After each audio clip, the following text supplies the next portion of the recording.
어떤 믿음이 다 틀려요. 여기 있는 사람들은 다 믿음에 대해서 물어보면 다 틀릴 거예요.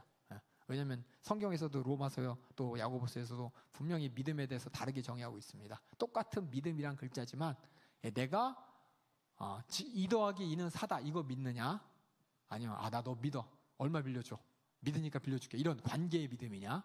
똑같은 믿음이란 단어지만은 이 영역이 틀립니다. 의미한 영역이. 그래서 성경에서 얘기하는 믿음은 뭐냐, 믿음이라는 성경에는 명사는 없어요. 믿는다라는 말이 있었어요. 믿음이 아니라 믿는다라는 동사, 물론 100가지 이상이 있습니다. 그래서 믿는 자, 요한복음의 믿음 이게 아니라 믿는 자는 믿으면 이렇게 돼 있어요. 그래서 믿는 자는 영생을 가지며 죽지 않으며 하나님의 자녀가 되고, 믿지 않는 자는 정죄를 받고 영생을 보지 못하고 하나님의 진노를 당한다. 그래서 믿음을 설명하는 거예요 지금. 그리고 하나님께서 요구하는 것은 믿음이 아니라 믿는다라는 말을 요구하십니다. 그래서 예수님을 따르는 자를 믿는 자, 믿고 있는 자, 믿음 있는 자가 아니라 믿는 자라고 되어 있습니다. 요한복음에서. 그래서 요한이 가장 많이 사용하는 표현을 바로 그리스도 예수님께서는 믿는다는 행동을 요구하십니다. 믿음이라고 이게 아니라 나 믿어요 이게 아니라 믿는다, 다시 말해서 믿음으로 말미암아 뭔가 한다 라는 이것을 요구하는 것을 요한복음 얘기합니다. 그래서 우리가 믿는다는 걸 요구하시고, 우리가 우리 머릿속으로 믿는 내용은 하나님과 예수 그리스도와 하나님과 예수 그리스도의 관계. 그러니까 행동 말고 내 마음속으로 믿어야 되는 것은 하나님이 한 분이시고, 예수 그리스도가 어떤 하나님의 아들 예수 그리스도시고, 하나님과 예수님은 독생자의 관계이시고, 또 예수님이 하신 그 모든 말씀을 내가 믿어야 될 내용이고, 예수님께서 요구하시는 그 믿음의 내용에서 극하는 게 멈추는 게 아니라 믿음의 행동으로 나가는 걸 예수님이 분명히 요한복음에서는 요구하셨습니다. 그러니까 여러분들, 우리가 충성을 왜 해요? 믿기 때문에 합니다. 행함이 없으면 죽은 믿음이라고. 믿음 가운데 분명한 행동이 나와야 되는 행동이. 그래서 우리가 믿는 이 신앙, 예수님을 믿는 이 신앙은 종교적 경험에서 이게 아니라 반응이에요. 반응. 나만 받고 끝나는 게 아니라 분명히 나와야 되는 인격적인 것입니다. 유대 종교 지도자들 모든 사람들이 그를 믿는 것, 유대 종교자, 요한복음을 보면 유대 종교자들, 예루살렘에 있던 사람들이 모든 사람이 그를 믿구나, 또 쫓구나, 이걸 두려워하는 겁니다. 믿고 있구나 이걸 두려운 게 아니라 믿고 쫓는 것을 두려워했습니다.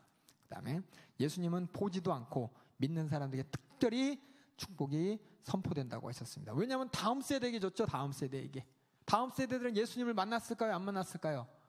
안 만났으니까 요한이 특별히 도마 만났을 때 한 얘기를 여기 넣은 거예요. 다른 복음서에서 없지만은 예수님께서 도마 만난 다음에 한 얘기, 우리 다 같이 읽어보겠습니다. 20장 24절에서 29절. 20장.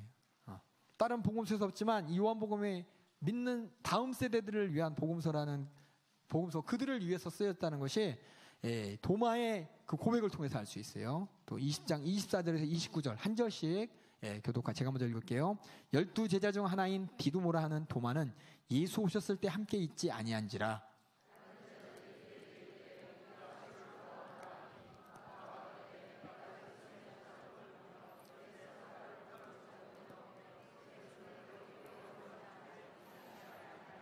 여드레를 지나서 제자들이 다시 집안에 있을 때 도마도 함께 있고 문들이 닫혔는데 예수께서 오사 가운데 서서 가라사대 너희에게 평안이 있을지어다 하시고,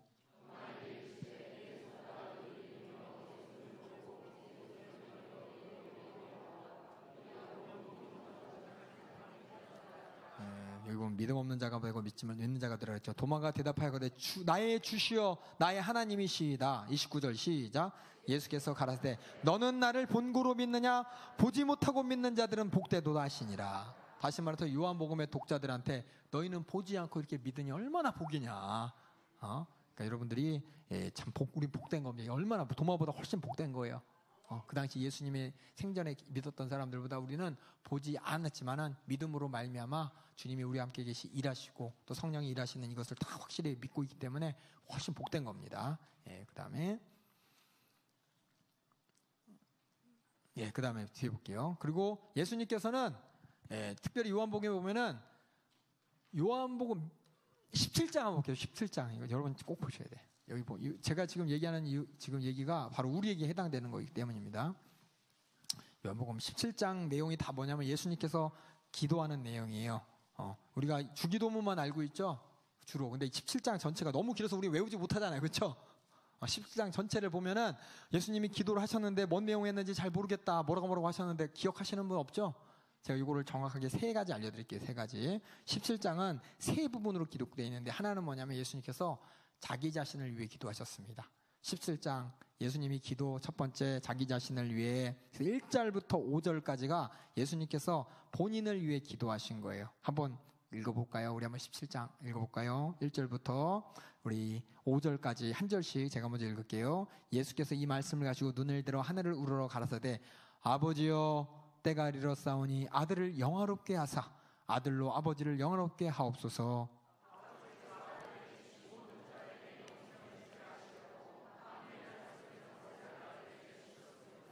영생은 곧 유일하신 참 하나님과 그의 보내신 자 예수 그리스도를 아는 것이니이다.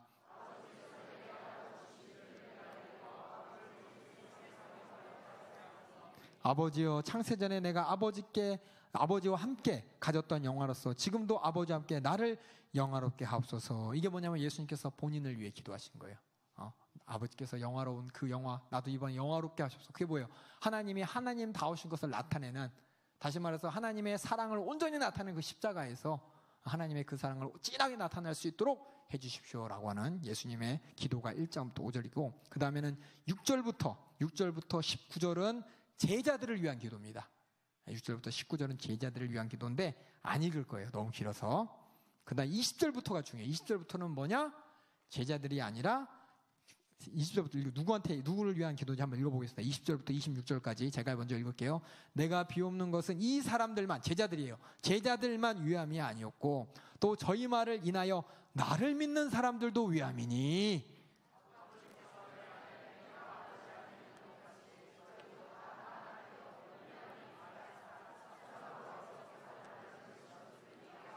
네, 여기 21절에 저희도 다 하나가 돼. 이 저희가 누구냐면은 제자들의 말을 인하여 나를 믿는 사람들도 누구예요? 바로 다음 세대들이죠.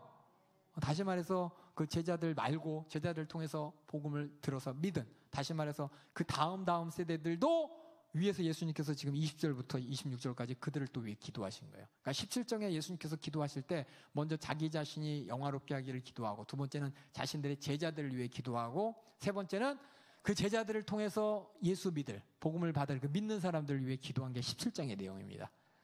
특별히 이 내용을 예수님께서 기도하셨는데 다른 복음서에는 없는데 여기에 있는 이유는 이 요한복음서가 누구를 위해 쓰여졌기 때문에, 그렇죠. 그러니까 우리가 읽을 때 요한복음이 참 은혜스러운 게 다른 것보다도 더 참 은혜스럽고 정말 내기 같고 한 이유가 뭐냐면 바로 우리 같은 다음 세대를 위해서 쓰여졌기 때문입니다. 그래서 요거 17장에 다시 자, 요한복음에서 예수님께서 기도하신 거 몇 장이요? 아셔야 돼요. 왜 이렇게 강조할까요? 그렇죠. 17장입니다. 11장 기도를 세 가지 하세요. 세 종류 하세요. 첫 번째 누굴 위해서? 자신을 위해서. 두 번째는요? 제자들 위해서. 세 번째는요? 그 다음 세대, 그 제자들을 통해서 복음을 받아들이는 다음 세대를 위해서. 그러니까 우리는 요한복음을 읽으면 참 그래서 감동이 되고 또 요한복음을 읽으면 참 은혜가 되나 봐요.